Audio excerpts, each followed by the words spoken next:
Dr. Fact is knocking at the door. Someone please, let the man in. On the hour. Such is politics. It's a painful business.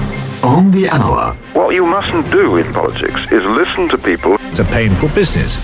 Such is politics. I tell you this straight, I will not be any part of using Northern Ireland as a bargaining counter. He strutted about, sitting on Kuwait. I don't see France as an old lady scared of a mouse. On the hour with Christopher Morris. I'm Christopher Morris, and a very good afternoon to you. Hello. Today's The Headlines. The headlines. Angry Delors in Can Someone Get That Bloody Phone outburst. 2-year-old fish dies at sea. And dismantled Pope found sliding along road. On the hour. Plus, coming up, a palace press spokesman describes the Queen's bravery in facing up to BBC presenter Nick Ross, who had broken into her bedroom and tried to steal her backbone.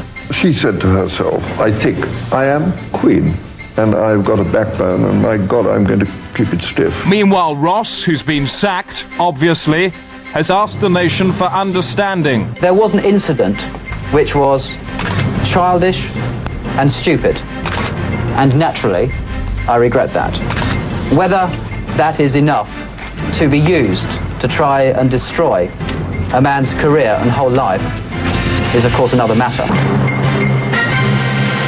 But first, the news. The Bank of England has lost the pound, plunging the financial world into turmoil this afternoon.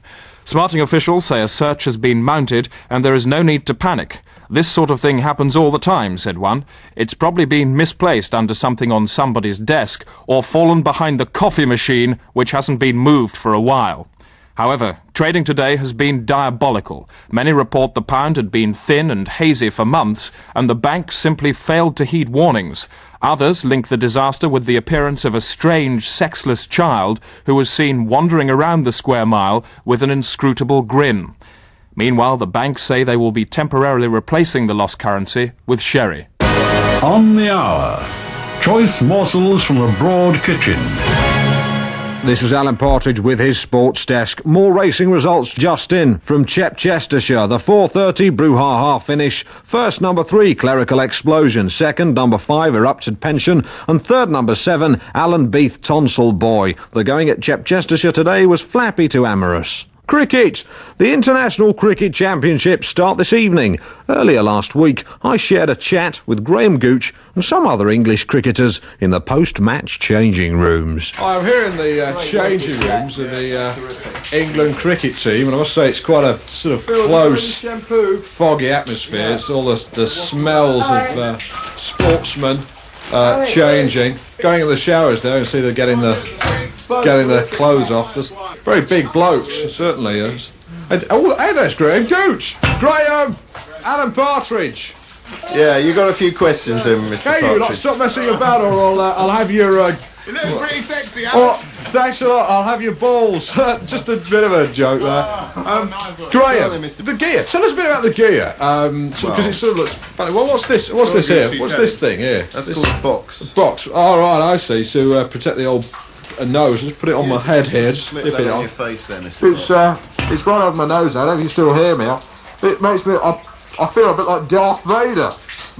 Luke, may the force be with you. It smells a bit funny. Yeah, that actually goes down your trousers. That's Botham's box, in fact. It goes down your trousers. Down your trousers? Yeah, protects your balls. Hey, come on. You're not trying to say that's to cover the old crown jewels. That's not big enough for mine, I tell you. Oh, no. Well, let's have a look at them then. Yeah, come on. Get away. Get away. Come on, leave it. Come on.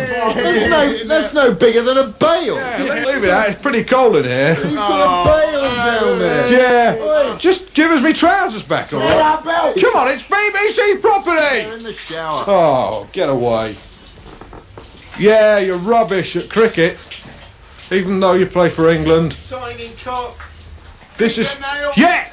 This is Alan Partridge, Sports Desk, finding out things that I'd rather not know about England cricketers and the fact that they're very, very rude. On the hour. Rich Pickings at the Media Events Interface. And the travel unit have been making some noise this morning. There are major problems for commuters on the London Underground. Apparently careless workmen have failed to tighten up some of the bolts, and several stations on the Circle line have slipped round. Paddington is now at Great Portland Street. Passengers for Monument should dismount at Barbican. And the situation has been further complicated by Mansion House, which has overtaken Blackfriars Temple and Embankment and is now just before Westminster, which is at Bayswater. Abroad. An American Treasury report says the United States will now impose sanctions to prevent further destabilization in the euro-dollar trade war. On the line now from Washington is our embargo correspondent Peter O'Hanrahan. Peter, what exactly is going to be done? Good evening, Chris. Well, what exactly is going to be done is exactly the right question that we've all been asking all day, and now we finally got the answer. And the answer is the Americans have come down very, very, very hard indeed on the European community. What are they going to be doing? They're going to be imposing all manner of trade sanctions and embargoes on a sliding scale of percentage points, and this could prove very costly in Brussels. So what are the exact numbers in the report? It's hard to say because at various different times in the report they change the... At what page in the report do they mention the numbers? All the pages obviously tacitly refer to the numbers, but it's a sliding scale. That's what you have to understand. It slides the scale, and therefore it's very difficult to ascertain exactly what the Americans... Peter, the report that you've read... Yes. Have you read the report? It has certainly been read. Who's read it? Many people have read it. Have you? The question is not one that I consider... When did you read it? At the press conference it was handed to me, and the press conference you're given... I was given the document at the press conference, and I certainly read some parts of it there. What I want to know is what the Americans are going to impose. Can you tell me now, or are you about to leave? No, I can't tell you. Yes, I'm leaving. Peter, thank you very much. And you, Chris. On the hour. In news terms, it has an enormous packet. And more of that train stuff has just been coming in. Commuter chaos continues in the capital today. Station slippage has been exacerbated by vandals who are attaching loose stations to the backs of the trains. This means that several stations have run into each other apparently. Some of them have fused, and the pressure wave has blown Turnpike Lane right out of London altogether. It's now somewhere in the middle of Bedford. Many lines are still working, though most of them on one rail only, and passengers wishing to use escalators are advised to bring their own. Time for Thought for the Day now with Monsignor Trebe Lopez. One of my younger brethren asked me, "Who do you think will be top of Division 1 this season, Manchester or Leeds?" "Ah," saith I wisely, "the Lord God is top of Division 1 every season of our world." A Muslim said to me, "If I live a good life and commit no sin, shall I go to heaven also?" "No," said I, "for you are a Muslim, and must sup from the very bladder of Satan unless you come and join in on our side." Monsignor Trebe Lopez, good to see him back again. You should see his hair this morning. It looks like a sort of dead mouse has landed on his head. There's been an earthquake in Corinth. The city has been devastated by a large shift in the Telemarkos fault which underlies the area. Our disaster correspondent Roger Blatt is on the line now. Roger, what now punctures the sky like the shattered teeth of some giant vanquished boxer? A line of broken tower blocks now punctures the sky like the shattered teeth of some giant vanquished boxer. A boxer whose face has been punched to pieces from the inside.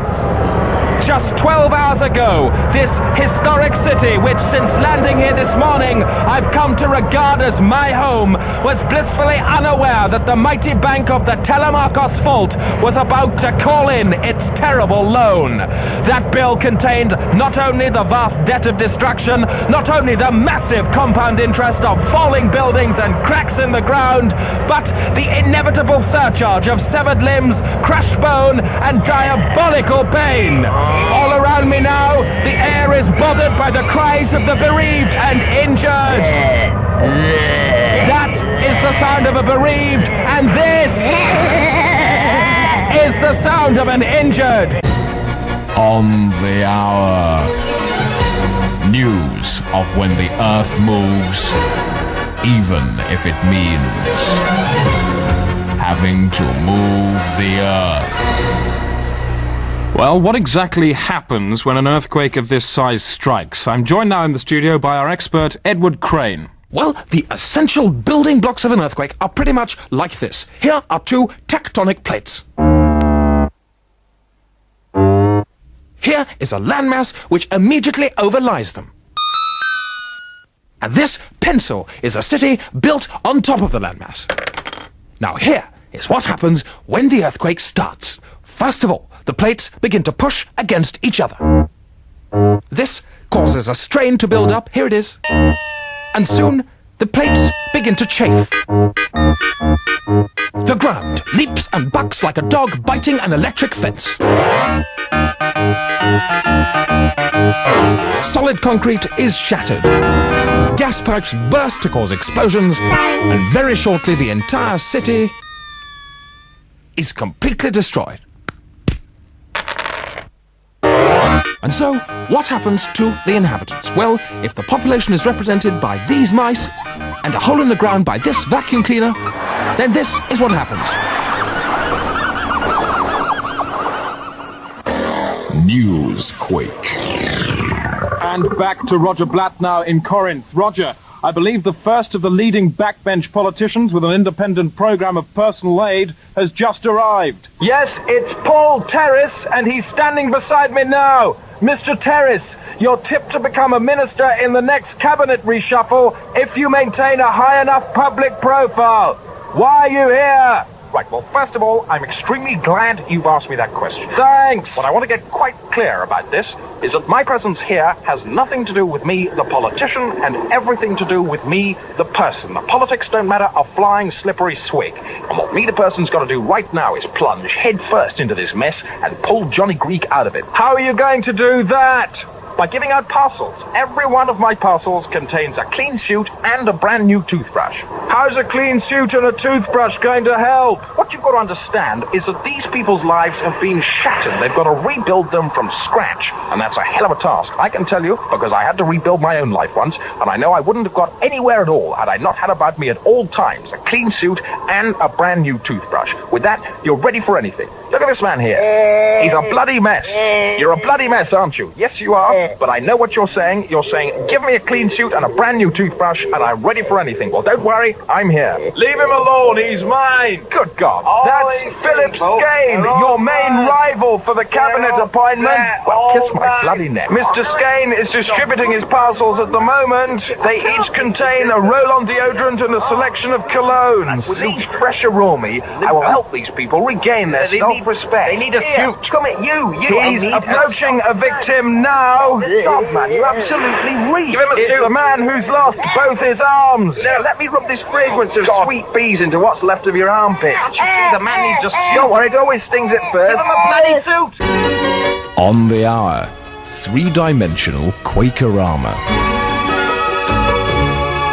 And as the dust begins to settle on today's catastrophe, the air is already buzzing with recrimination.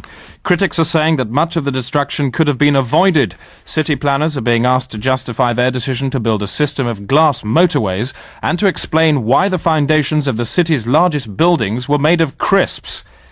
But there is a positive side to this massive natural disaster, and that is the pop singer Barry White, who's flown to Corinth to record some of the victims to give what he calls an authentic cultural stamp to his brand new record, Earthquake in Your Bed. I know you're a victim. I can see you're grieving. I can tell because your limb count is off. Not even.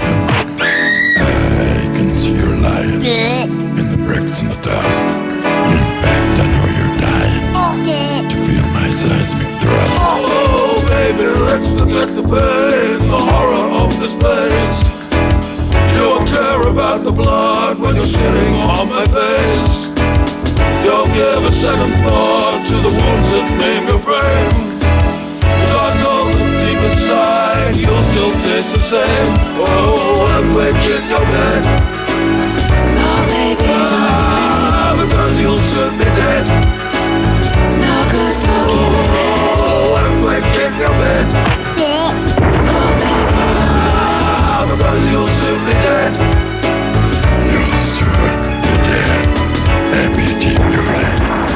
That's the pop singer Barry White and some of the victims of the Corinth earthquake disaster.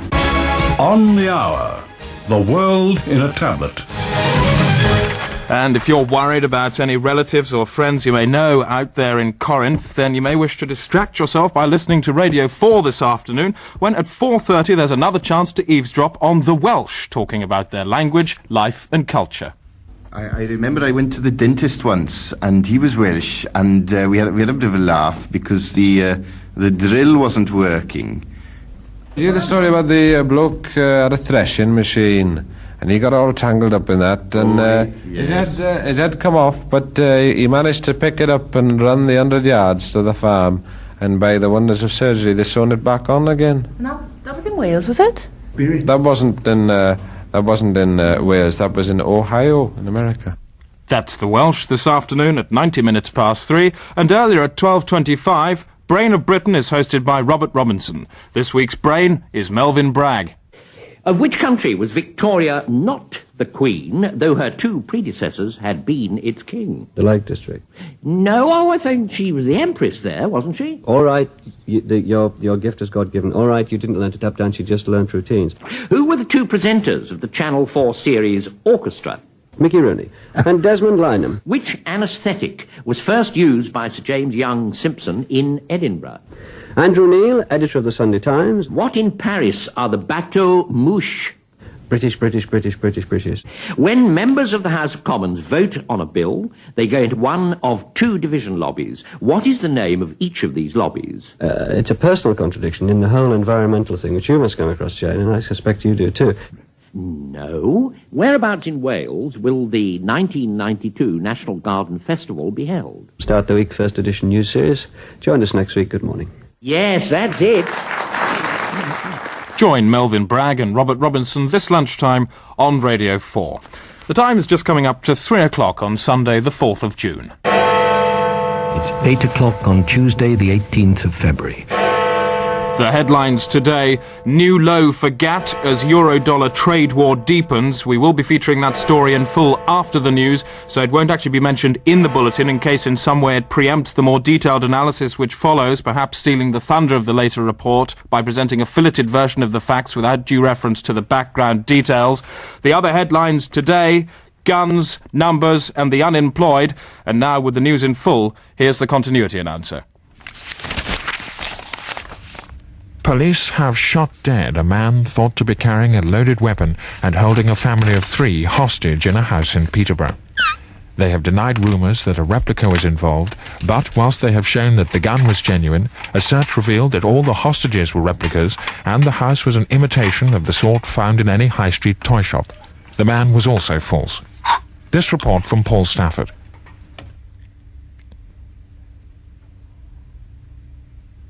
I'm sorry, we can't bring you that report at the moment.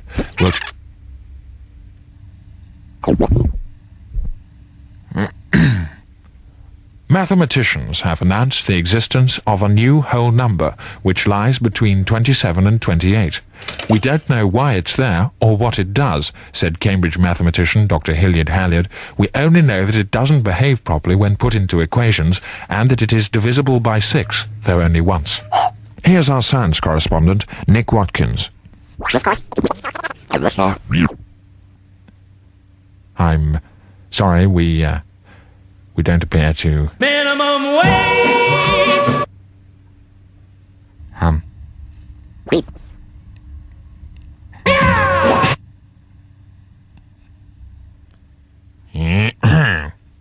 The pop singer Cliff Richard has paid £25 million to prevent Britain's unemployed being sold to the Japanese. The singer said he bought the nation's jobless because they belonged in England, not hanging on the wall of a foreign businessman's office. Mr. Richard's agent has promised that the assembly of drifters and layabouts will not be held in a private collection, but will be on permanent loan to Wembley Stadium, where people can go and see them at any time of the day or night. Proceeds of which will go towards their upkeep at a cost of approximately 50 pence per head per month. I'm sorry about the noise. I think there's a workman next door with a drill. You're listening to the sound of On the Hour. Coming up over the next page, outcry over Derbyshire Police's controversial anti-drugs campaign. I know these kids take drugs, and if they don't stop it, I will kill them. Plus, an eyewitness account from the man at the centre of events. What's your reaction to the whole media merry-go-round? Well, I'm just enjoying the ride. Do you want to elaborate? I'm enjoying the ride on the media merry-go-round. That's my reaction.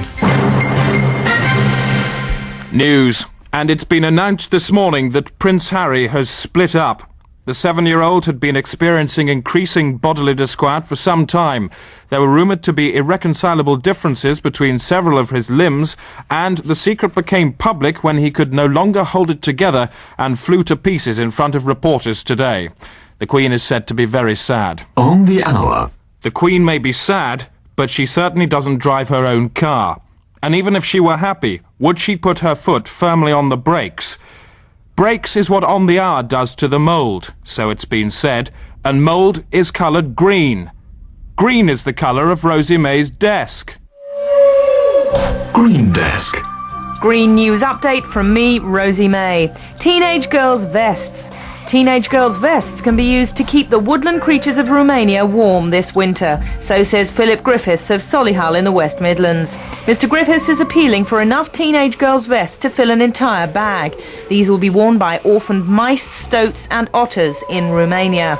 But the vests must not be washed as detergents could distress a small vole, insists Philip. Green Desk. Doctors have magical healing powers that have lain undiscovered for thousands of years. Apparently, a patient's health can be improved without recourse to so-called modern medicines by simply rubbing an ordinary family GP against an open sore or area of infection. And now it's time for a roundup of the news, and we heard 2 weeks ago exactly what a roundup of the news is. Surprisingly enough, the definition hasn't changed, though if you're still in the dark, phone 071 580 4468 and ask. Comprehensive news trawl.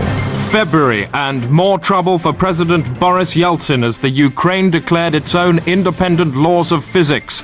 Under the new legislation, only natural-born Ukrainians were granted the right to have density, speed was calculated to equal boiling point over height, and friction was abolished, which caused increased mortality around hills, but meant that Ukrainians could glide over hundreds of miles with just one push. Meanwhile, in Kiev, over 300 protesters were injured in gravity riots. Oversight. Back home, a new battle was developing over the leadership of the Labour Party. John Smith's favourable rating was largely due to the way he countered accusations that he was too old for the post and should make way for the younger Brian Gould. I can kick his butt. I can beat everybody in the world today. You ask me why do I think I can beat a guy that's 28 years old or 30 years old, whatever he is.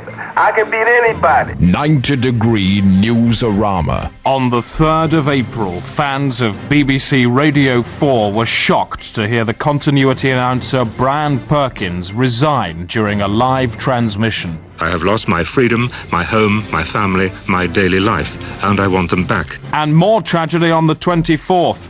The deepening crisis in Yugoslavia finally took its toll on chief negotiator Lord Carrington.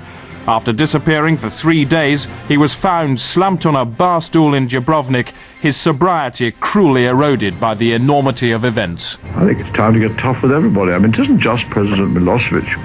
Croatian irregulars are crossing the borders from Croatia.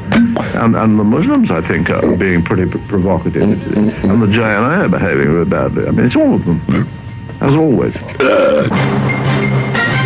Well, it's in the nature of news that it happens all the time, and it's happening right now. Scientists in the United States have discovered that today is the 2 billionth anniversary of space. This intriguing documentary popped up on our American Wire a few moments ago. It includes revealing glimpses of what makes a spaceman and how he sets about conquering the sky. It's introduced by CBN's Mr. Science, Chesney Mooncalf. The blind infinity of space. Its silence resonates through the known vestiges of mankind. Yet we must only pause in wonder at those from our star who have bravely touched its aroma. Such first of these are astronauts Campbell Forbeam and Hudson Deck, a manned crew on board the 1972 Apollo Mission 5. Let them paint the palette of space in their own words.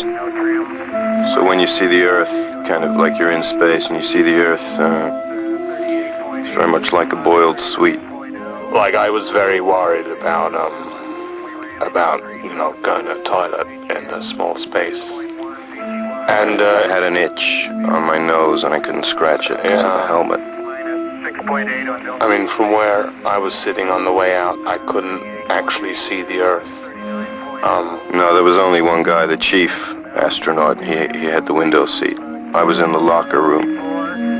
But our heroes are common men and women whose hero suits are simple skirts and ties, not helmets.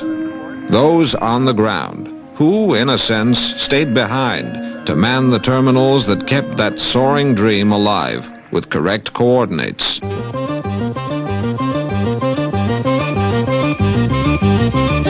Bill Stanford and Bryony Bortello were data scientists on the first NASA projects. What we, for example, are doing at the moment is we're taking tennis balls with a hole drilled in the center, and then we're putting it at the top of a piece of string and watching it slide to the bottom. This shows, amongst other things, that gravity is still largely to blame for most things. I've been conducting personal experiments at home with my own beach ball. I'd like a bigger one, so we're talking to NASA. We'd like to build the biggest beach ball ever to see what would happen if we put it on a beach. We're simply biding time at the moment by filling large balloons with water and dropping them from the top of large buildings, attempting to hit passers-by below. What I realized was for every large balloon filled with water that I dropped from the top of a building, of every 6 or 7 pedestrians, I could hit about 2. I logged this, reported it to NASA, and I'm waiting to hear a reply. Here we show you over the sea of fertility now. And, Being in space is like reading a book with blank pages. You value people and yourself a lot more. No. I found that. You found that? I found I valued myself. I mean, I found... Yeah, I found I valued you a lot more. I didn't value you, though. No, but that was because of the... Yeah. As man sits upon a new rock, he can only gaze back at the nearby village he calls Earth and say to himself, that which was once what was is now no longer only. It is but the first, and here am I on the second. How many more for us there are over there, in vast, beautiful space. You just want to sleep, really. Yeah. The Pursuit of Space, an information reel from Astrodata, an arm of NASA. Well, that's space for you, and you may be interested to know that during that report, everybody here was certainly stopping what they were doing and generally putting things down. Closing music. And just time to felch out a few of tomorrow's headlines. Bombs away leopard throws noose round police. That's the Telegraph. Today, ride with serial lawn thief was Archbishop, says Mr. Duggan. You may be interested to know 12 across in the Times crossword is son of Mussolini invades dress shop, while the Surrey briefer pull in the crowds with charred sloth stumbles out of sandwich, and everything's all right in America again today. That's in the International Herald Tribune. That's it. I'm Christopher Morris, and wherever you are, I'm going to find you. On the Hour featured Chris Morris, Steve Coogan, David Schneider, Rebecca Front, Doon McKeechan and Patrick Marber, and was written by Chris Morris, Richard Herring, Stuart Lee, Stephen Wells, Andrew Glover and David Quantick. It was produced by Armando Iannucci.